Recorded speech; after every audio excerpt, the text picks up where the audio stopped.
How are you? Hey, എന്ത് nervous ആയിരിക്കുന്നേ? Feel free. പെൺകുട്ടി അധികം സംസാരിക്കില്ല. I like it. കുടിക്കാൻ ചായയാണോ കാപ്പിയാണോ? അത് പിന്നെ പറയാം. ഓക്കേ. അത് ശരി, നിങ്ങളുടെ ഹോബീസ് എന്താ? എന്റെ മോള് നന്നായിട്ട് പാചകം ചെയ്യും. അതിന് പാചകക്കാരിയെ വെക്കാം. വീട്ടിലെ എല്ലാ ജോലിയും വൃത്തിയായിട്ട് ചെയ്യും. വീട്ടുജോലിക്കും ആളെ വെക്കാം. മോള് മ്യൂസിക് ക്ലാസ്സിൽ പോകുന്നുണ്ട്, നന്നായിട്ട് പാട്ട് പാടും.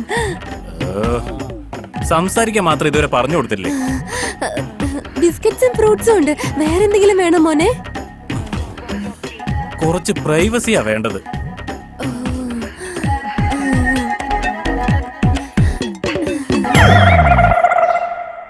Okay Kundavi, I will come to the point. എനിക്ക് $10,000 മന്ത്ലി സാലറി വരുന്നുണ്ട്. നിനക്ക് ഉറപ്പായിട്ടും നല്ല ജോലി കിട്ടും. സോ ഈ പാചകക്കാരും ജോലിക്കാരും എക്സ്ട്രാ ഇവരുടെ ശമ്പളം കൊടുത്തു കഴിഞ്ഞ് നമുക്ക് $7,000 ബാക്കിയുണ്ടാവും. നമ്മുടെ കല്യാണത്തിനപ്പുറം 2 വർഷത്തില് നമുക്കൊരു കുഞ്ഞിന് വേണം. എന്ന് വെച്ചാ കല്യാണം കഴിഞ്ഞ 1 വർഷത്തിനുള്ളിൽ നമ്മുടെ ഗെയിം സ്റ്റാർട്ട് ചെയ്യണം. ആ സമയത്തിനുള്ളിൽ തന്നെ എനിക്ക് പ്രൊമോഷൻ ആവാൻ സാധ്യതയുണ്ട്. സോ എന്റെ സേവിങ്സ് കൂടി ഡബിൾ ആവും. അത് നമ്മുടെ കുഞ്ഞിന് യൂസ്ഫുൾ ആയിരിക്കും. So end of the day സ്വന്തം വീട്, സ്വന്തം കാറ്, സ്വന്തം കുട്ടികള്, ആവശ്യമുള്ളത്ര ബാങ്ക് ബാലൻസ്. ഇതാണ് എന്റെ ലൈഫ് സ്റ്റൈൽ. എന്തു പറയുന്നു?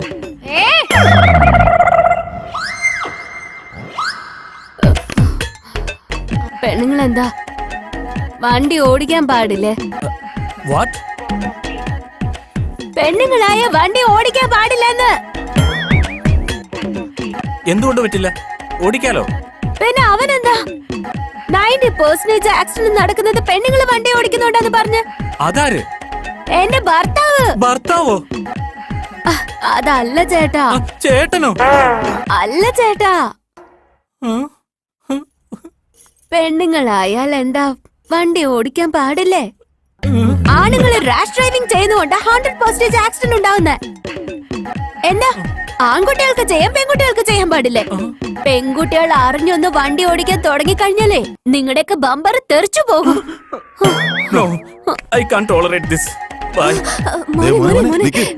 അതെന്താന്ന് വെച്ചാ ഇന്ന് ഹോളി ആയിരുന്നില്ലേ? അവളുടെ ഫ്രണ്ട്സ് പാലാണെന്നും പറഞ്ഞ് ബാങ്ക് കൊടുത്തു. പാവം ചെറിയ കുട്ടിയല്ലേ, അതറിയാതെ കുടിച്ചു പോയി. നിങ്ങള് രണ്ടുപേരും ഒന്നിച്ചിരുന്ന എല്ലാം ശരിയാവും എനിക്ക് തോന്നുന്നു. സോറി അങ്കിൾ, കല്യാണ പെണ്ണിൽ ഇൻവെസ്റ്റ് ചെയ്താൽ അതെനിക്ക് പ്രോഫിറ്റ് ആണ്. സഹോദരി മേൽ ഇൻവെസ്റ്റ് ചെയ്താൽ അതെനിക്ക് നഷ്ടമാ. ഞാൻ ലാഭം ഉണ്ടാക്കാനാ ശ്രമിക്കുന്നത്, അല്ലാതെ നഷ്ടം ഉണ്ടാക്കാനല്ല. ബൈ.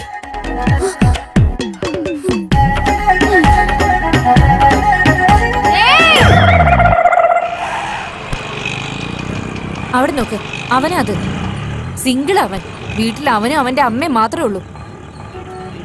ബസാറിലൊരു തുണിക്കട നടത്തുന്നുണ്ട്. കറക്റ്റ് 9 മണിയാകുമ്പോ വീട്ടിൽ നിന്ന് ഇറങ്ങും അവൻ. വേറൊന്നും നോക്കാൻ നിക്കണ്ട. 2 കൊടുത്താ അഡ്രസ് ഉണ്ടാവരുത്. അവിടെ നോക്ക്, അവൻ വണ്ടി കൊണ്ട് ഇറങ്ങി വെളിയിലേക്ക് വന്നു. റെഡിയാക്കും. ഞാൻ കൊടുക്കുന്ന അടി നീ കണ്ടു. ഇപ്പൊ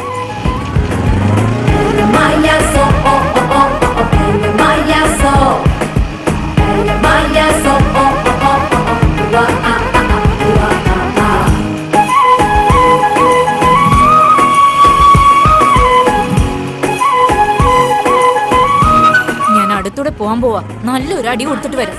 ഏയ് വേണ്ട. അതെ, വലിയ റിസ്ക് അത്. ഒരു കാര്യം ചെയ്യാം, ഓവർടേക്ക് ചെയ്തിട്ട് ഡിസ്റ്റൻസ് മെയിൻറ്റെയിൻ ചെയ്യാം. Face to face eye contact ചെയ്തിട്ട് നല്ലൊരു അടി കൊടുക്കണം. അപമാനം താങ്ങാൻ അവന്റെ ചത്തുപോട്ടെ.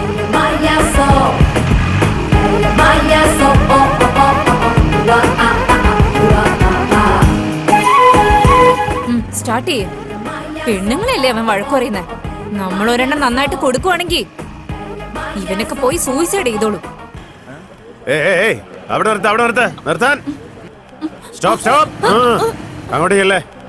കുറച്ച് അർജന്റ്. Please sir. നമുക്ക് ഇവിടെ സംസാരിക്കാലോ. എന്താ സാറേ ഇത്? പറഞ്ഞ മനസ്സിലാവില്ല സാർ. എന്നോട് പറയണ്ട, സാറിനോട് പോയി പറയേ. ശരി, ആ സാറിനോട് പോയി പറയുന്നേ. ആ സാറിനോട് പറയേ. ഇതാ സാറാ പെണ്ണിന്റെ നമ്പർ. പറഞ്ഞത് മനസ്സിലായല്ലോ. ബൈ. DSPയുടെ നമ്പർ കൊടുത്തേക്കുന്നത് ചന്ദ്രശേഖര്. എന്തൊരു റിയാക്ഷൻ അടി ഇത്. എനിക്ക് എന്തൊക്കെയോ ഡൗട്ടൊക്കെ ഉണ്ട്. അതെടി, എനിക്കും അങ്ങനെ ചില ഡൗട്ടുകളൊക്കെ വരുന്നുണ്ടടി. ഡാഡി, ഉം, നിങ്ങളുടെ ലവ് മാരേജ് അല്ലേ? ഉം. ആ, അച്ഛൻ അമ്മയാണോ ഫോളോ ചെയ്തത് അതോ അമ്മയാണോ അച്ഛനെ ഫോളോ ചെയ്തത്? എന്തിനാ മോളെ ഇതൊക്കെ ചോദിക്കുന്നത്? ആഹ്, പറ അച്ഛാ പ്ലീസ്.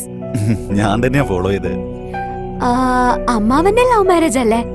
ഉം, മനസ്സിലായി. അവിടെ ആദ്യം മാമൻ തന്നെയാ ഫോളോ ചെയ്തത്. ആദ്യം ആ പെണ്ണിന് സമ്മതമായിരുന്നില്ല, പിന്നെയാണ് അവള് സമ്മതിച്ചത്. നിന്റെ മാമൻ തന്നെയാ പറഞ്ഞത്. ഇവരുടെ എല്ലാവരുടെ ലവ് സ്റ്റോറിയിലും ആണുങ്ങളാ ഫോളോ ചെയ്തിരിക്കുന്നത്. പിന്നെ ഇവനെന്താ എന്നെ ഫോളോ ചെയ്യാത്ത? എങ്കിൽ പിന്നെ ഞാൻ തന്നെ ഫോളോ ചെയ്യാം. എനിക്ക് ഉറപ്പായിരുന്നു ഇവിടെ വന്ന ചെക്കനെ നീ ചേട്ടാന്ന് വിളിച്ചപ്പോ തന്നെ എനിക്ക് സംശയം ഉണ്ടായിരുന്നു ഇവള് വേറെ എന്തോ പണി ഒപ്പിക്കുന്നുണ്ടെന്ന്. വേണ്ട വേണ്ടെന്ന് പറഞ്ഞ കേക്കില്ലല്ലോ. പെൺകുട്ടിയായിട്ട് വളർത്താണ്ട് ആൺകുട്ടിയെ പോലെ വളർത്തിയപ്പോഴേ ഇതല്ല ഇതിനപ്പുറം നടക്കും. ഒരു നാണമില്ലാത്തവള്. നീ വായടച്ചേ. എന്തിനാ ഞാൻ വായടക്കുന്നേ? അവളോട് ആദ്യം പറയും. അവള് പറയുന്നതിനൊക്കെ നമ്മൾ ചിരിച്ചോണ്ടിരുന്ന പിന്നെ അങ്ങോട്ട് നമ്മളെ നോക്കി എല്ലാവരും നീ ഒന്ന് ചിരിച്ചോണ്ടിരിക്കും. നിർത്ത്. ആരാ മോളെ ആ പയ്യൻ? അറിയില്ല, പേരെന്താ? അറിയില്ല. പക്ഷെ ഈ നാട്ടിലുള്ളതാ. ഉം, എന്താ അവൻ ചെയ്യുന്നേ?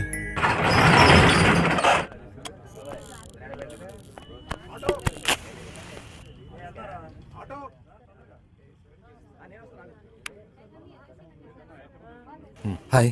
Hi sir. ഈ കടയിൽ നല്ല സെലക്ഷനാ. വാ മോളെ. ആ, സുഖമാണോ?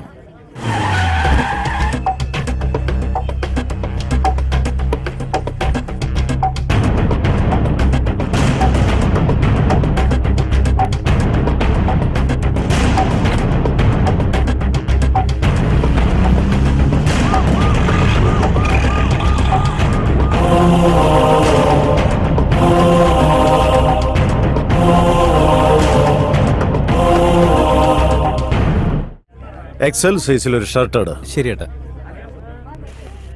ദേ ഇത് നോക്കി. ഇത് പാക്ക് ചെയ്തോ.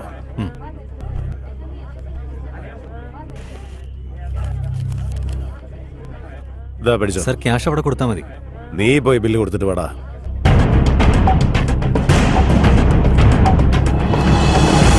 ദേ ഇങ്ങോട്ട് നോക്കിയേ. ആ? അയ്യോ, സാറാണോ?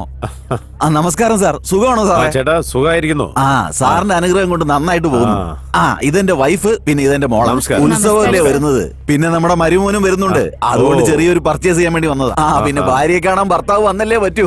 ആ, ഈ ജനറേഷന്റെ ടേസ്റ്റ് ഒന്ന് വേറെ തന്നെയാ അല്ലേ? അതെ അതെ അതെ. ആ, അത് പോട്ടെ. നിങ്ങളുടെ ഇളയ മോൾക്ക് കല്യാണം വല്ലതും ശരിയായോ? നമ്മുടെ കമ്മീഷണറുടെ രണ്ടാമത്തെ മോനുണ്ട്. പെട്രോൾ പമ്പ് നടത്തി ഇപ്പൊ നന്നായിട്ട് സമ്പാദിച്ചോണ്ടിരിക്കുക. 4 ഭാഗത്തും പണം വന്നു കൂടുക. നിങ്ങളുടെ അന്തസ്സിന് ചേർന്ന ബന്ധുവാ. നമുക്കിത് സംസാരിച്ചു നോക്കിയാലോ? സാർ എന്തു പറയുന്നു? എന്റെ ഇളയ മോള് മരിച്ചുപോയി.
ഹെൽപ്പ് ചെയ്യുവാട്ടെ.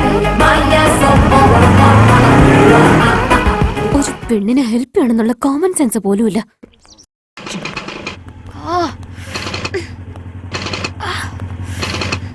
ഏയ് എന്താ പറ്റിയത്? സ്റ്റാർട്ട് ആവുന്നില്ല. ശരി എവിടെ ഇരിക്കേ ഇരിക്കേ.